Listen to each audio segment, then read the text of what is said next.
kita aturkan kepada junjungan Nabi besar Muhammad sallallahu alaihi wasallam beserta para sahabat dan sampai kepada kita. Insya Allah dengan bersalawat kepada beliau kita akan mendapat syafaat. Bapak Ibu yang saya hormati, pada malam ketiga malam ini insya Allah yang akan membawakan ceramah yaitu Bapak Al-Ustadz Lasamuri dari Pesantren Hidayatullah. Untuk itu kepada Ustadz kami silahkan. Assalamualaikum warahmatullahi wabarakatuh.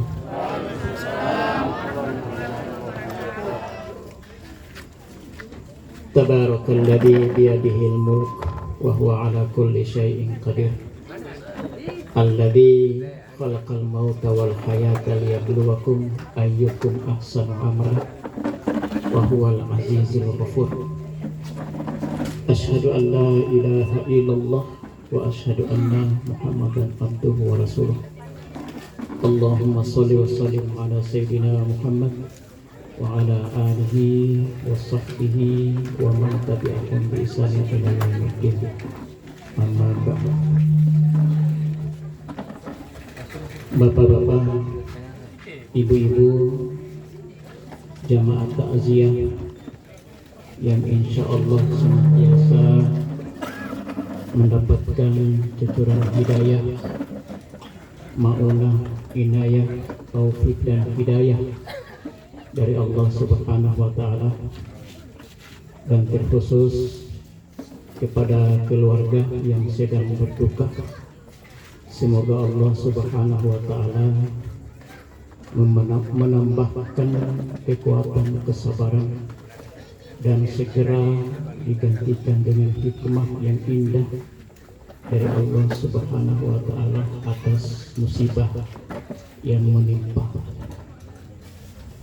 Bapak-bapak, ibu-ibu, jamaah takziah rahimakumullah, ada sebuah hadis yang sahih yang cukup singkat Nabi berikan kita informasi dan pelajaran.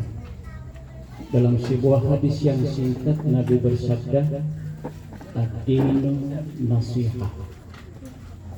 Agama itu adalah nasihat. Artinya bahwa segala sesuatu yang menimpa kita, baik itu yang menyenangkan maupun tidak menyenangkan, itu penuh dengan nasihat.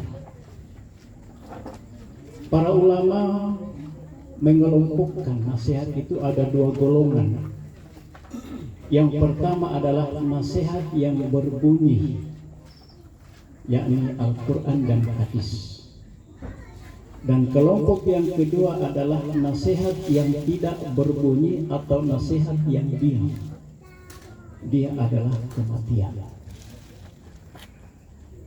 Jadi kematian yang menimpa saudara kita, tetangga kita, kawan kerabat kita, sesungguhnya itu memberikan nasihat buat kita bahwa kita akan ke sana. Mau bagaimanapun kondisi kita, mau dalam kondisi sakit-sakitan, bahkan dalam kondisi sehat walafiat pun, tidak menutup kemungkinan jikalau waktunya sudah tiba, tidak ada yang bisa mengundurnya dan tidak ada yang bisa memajukannya. Tepat waktunya. Itulah kematian. Sehingga harusnya kita datang bertakziah ini bukan hanya sekedar untuk memberikan semacam hiburan kepada keluarga yang meninggal, tapi secara pribadi juga kita akan membayangkan kayak apa kalau di depan rumahku seperti ini, kayak apa, dan pasti akan terjadi, kayak apa kondisinya kalau tenda ini ada di depan rumahku. Yang ditakziah adalah saya sendiri. Dan kita membayangkan sebelum berdirinya tenda, mungkin kita dalam kondisi memang menghadapi sakaratul maut. Setelah itu kita akan dimandikan, dikafanin, disolatkan, dan kita akan dibawa ke lubang kuburan. Kayak apa perasaan kita membayangkan ada yang menimpakan tanah itu untuk kita ditanam di situ. Dan pasti akan terjadi hal seperti itu. Inilah sebenarnya makna takziah, bukan hanya sekedar datang menghibur kepada keluarga yang berduka, namun secara pribadi kita bayangkan kayak apa ya, persiapan apa yang saya sudah siapkan untuk menghadapi hal itu. Luar biasa. Namun yang akan senantiasa kita ingat bahwa sebenarnya ada karunia Allah Subhanahu wa Ta'ala yang Allah titipkan kepada kita, yang mungkin itu kita anggap satu hal yang biasa-biasa saja. Tapi itu adalah karunia dari Allah Subhanahu wa Ta'ala yang Allah titipkan kepada kita, yang ternyata juga bisa menjadi asbab untuk kita diringankan kondisi kita di kubur. Apa kurangnya Utsman bin Affan? Utsman bin Affan itu setiap waktu dia menangis. Padahal dia adalah salah satu sahabat dijamin masuk surga oleh Rasulullah. Ini Utsman bin Affan, suatu ketika dia menangis, dan tangisnya itu didapat oleh Umar bin Khattab. Dia tanya, wahai saudaraku, kok kamu menangis? Apa yang kau tangisi? Apa kata Utsman bin Affan? Yang saya tangisi adalah kayak apa kondisi di kubur. Umar berkata, bukankah kau adalah manusia atau sahabat Nabi yang sudah dijamin masuk surga oleh Rasulullah? Apa kata Utsman? Betul, saya sudah dijamin masuk surga. Tapi proses untuk menuju surga itu belum proses kuburan. Sebelum kita masuk surga, proses kita dikubur dulu. Sampai kapan? Sampai dunia kiamat kita ada di dalam kubur. Dan itu pasti ada proses itu. Jadi sebelum kita memasuki surga, insya Allah ternyata ada proses yang harus kita lewati, dan itu prosesnya cukup panjang. Kita menunggu dunia kiamat baru kita diproses untuk masuk surga. Di mana kita dikubur, dan kondisi kubur kita tidak tahu kayak apa kondisi kubur itu. Syukurlah Rasulullah memberikan kita kabar yang enak, kabar yang baik, dan itu ternyata ada di sekeliling kita. Ada aset yang paling berharga yang Allah titipkan kepada kita, yang dengannya insya Allah bisa membebaskan kita dari siksa kubur. Dalam hadisnya Rasulullah pernah bersabda, ketika manusia sudah meninggal dunia, seluruh itu akan terputus kecuali 3 perkara. Aset itu adalah al-waladun sholeh yad'ulah. Anak yang soleh yang senantiasa mendoakan orang tuanya. Namun untuk proses pada posisi anak yang soleh mendoakan kita sebagai orang tua sudahkah memberikan bekal kepada mereka untuk nanti ketika kita meninggal kita didoakan oleh anak itu? Tidak mudah, tidak gampang mendapatkan anak itu.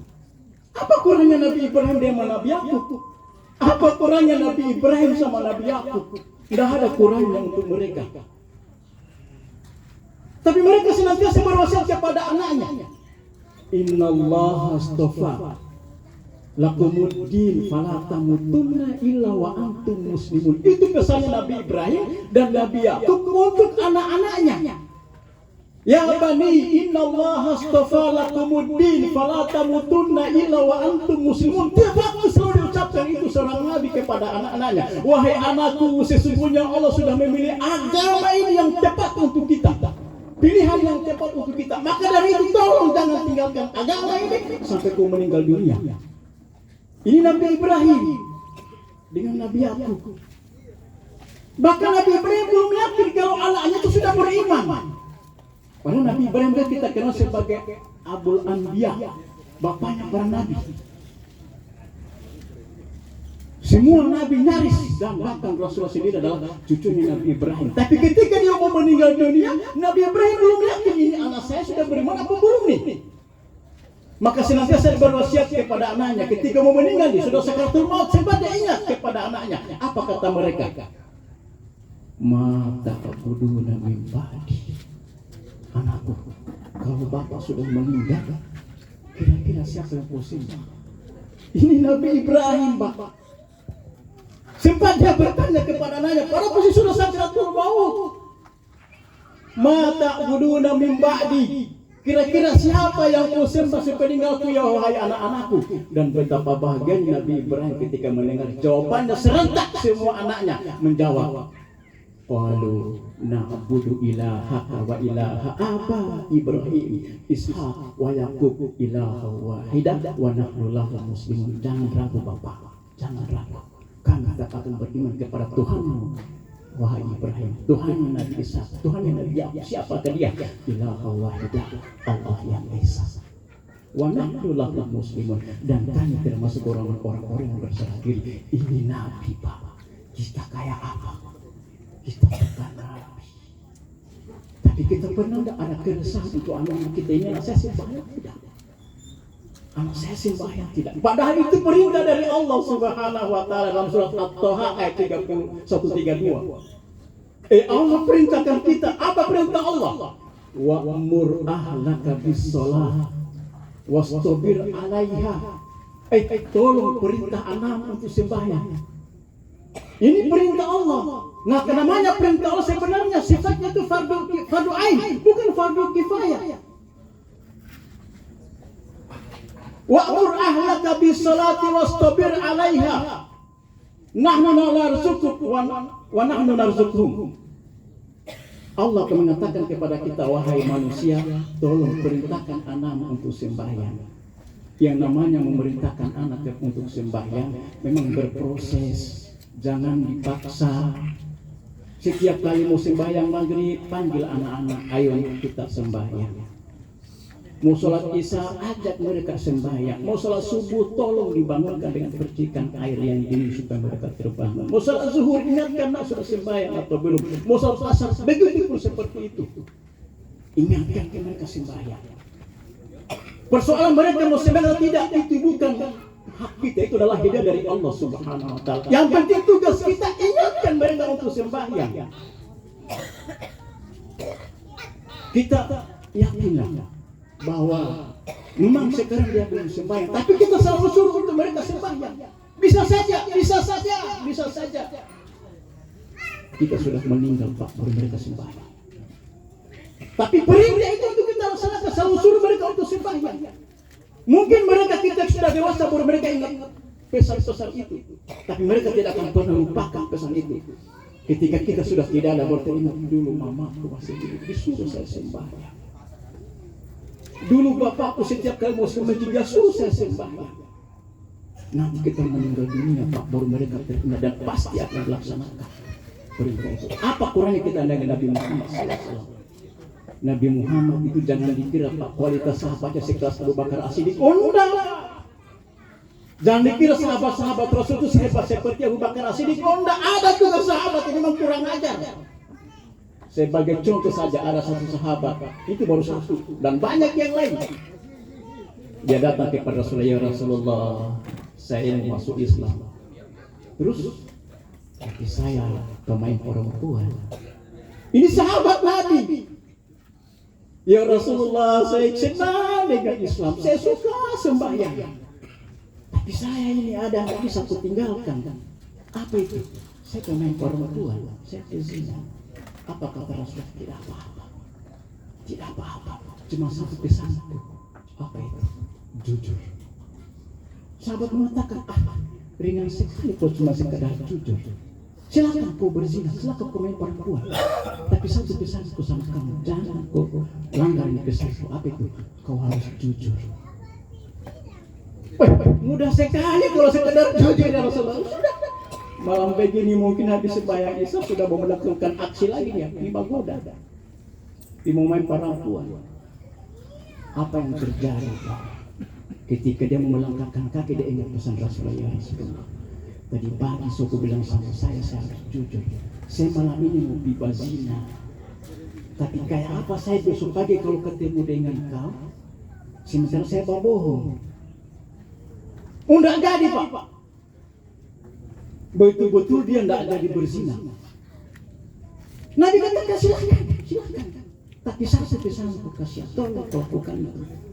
Tolong kau jujur dengan saya.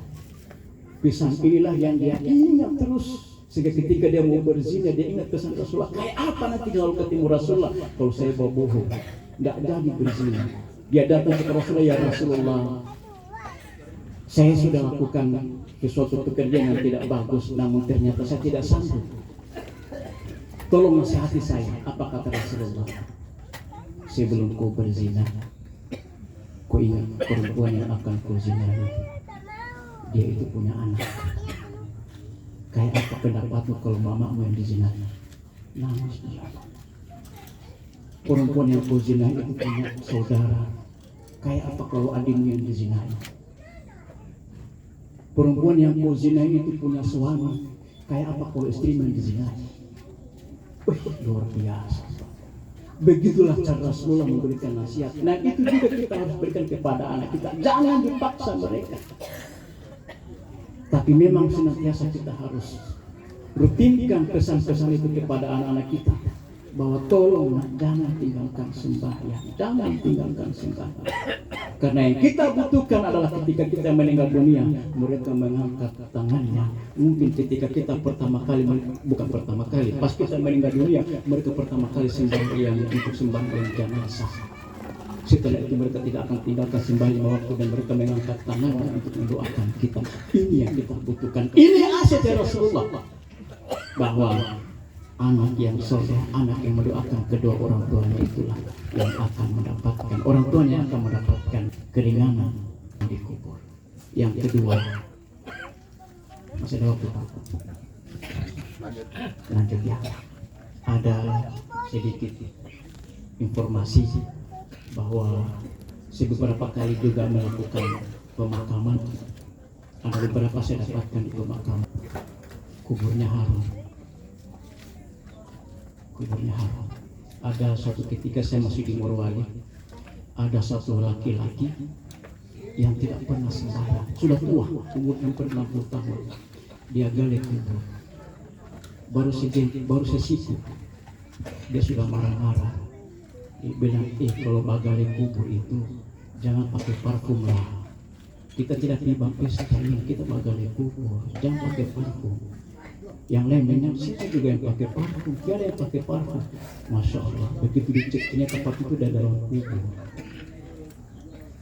Dari dalam kubur. Bahkan yang tidak pernah sembahyang, mayat sudah di atas, dia tidak mau keluar dari kubur. Dia sebut namanya, Pak, keluar sudah dari kubur, mayat sudah di atas. Tidak mau saya suka di sini. Dipaksa keluar, tidak mau dia keluar, dia bilang saya suka, bagus harum kubur ini. Apa amalannya sama istilah saya tanya. Dia bilang, mamaku kebetulan ibu. Mamaku itu sembahyangnya biasa-biasa saja. Tapi sebelum dia mau tidur, dia baca surah Al-Mulk. Al-Mulk cuma 30 ayat kasih. Tolong dirutinkan untuk dibaca setiap malamnya. Sehabis sembahyang isya jangan dulu tinggalkan tempat duduk. Baca surat Al-Mulk. Gus Paha yang kita kenal hari ini merupakan kiai yang karismatik, pernah bercerita ketika kita meninggal dunia, Al-Mulk akan menjelma menjadi manusia atau malaikat. Dia akan berada di samping kita. Namun ketika datang malaikat Munkar Nakir memberikan siksaannya, apa kata Al-Mulk? Jangan. Dia sahabatku. Kenapa sahabatmu? Ketika dia masih di dunia, dia rutin baca saya. Apa kata Munkar Nakir? Dia banyak maksiat. Silakan kau siksa, tapi saya akan menghadap kepada Allah. Batalkan diriku dari Al-Mulk. Betapa hebatnya surat Al-Mulk. Betapa hebatnya surat Al-Mulk. Dibaca tiap malam. Justru dia akan menjadi penolong kita nanti di akhirat. Penolong kita nanti ketika di dalam kubur. Dia akan melapangkan kubur kita, akan mengharumkan kubur kita. Bukan sekedar kita yang merasakan. Mereka yang menggali kubur kita itu akan merasakan nikmat dan manfaatnya mereka menggali kubur. Oleh karena itu yang pertama, ajari anak kita untuk sembahyang. Jangan paksa dan jangan dipukul dengan keras atau siksaan untuk mereka sembahyang, tapi doakan mereka untuk senantiasa menegakkan sembahyang, karena yang kita butuhkan adalah angkat tangan yang mereka di depan Allah walaupun kita sudah meninggal dunia. Yang kedua, ilmu yang agak sedikit bermanfaat mudah-mudahan kita bisa kerjakan, bisa kita laksanakan. Tolong dibaca surat Al-Mulk setelah sembahyang Isya, atau kita mau tidur dibaca surat Al-Mulk. Kenapa kita mau tidur baca surat Al-Mulk? Tidak ada jaminan besok hari kita masih bisa bangun. Tidak ada jaminan kalau besok masih kita bisa dapatkan hari yang indah.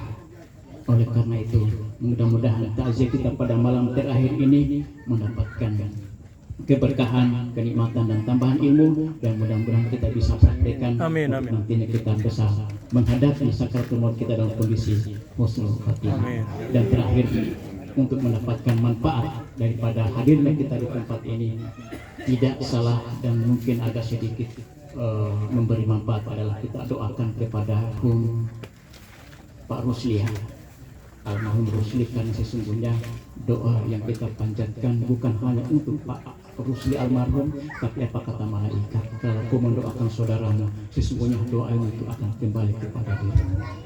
Doakan yang baik-baik, maka yang akan adalah yang baik-baik. Untuk itu mari kita berdoa ila hadratin Nabi Mustafa sallallahu alaihi wasallam, khususun ila ruh Rusli. Al-Fatihah. A'udzubillahi minasyaitonir rajim. Bismillahirrahmanirrahim. Alhamdulillahirabbil alamin. Arrahmanir rahim. Maliki yaumiddin. Iyyaka na'budu wa iyyaka nasta'in. Ihdinas siratal mustaqim. Siratal ladzina an'amta 'alaihim ghairil maghdubi 'alaihim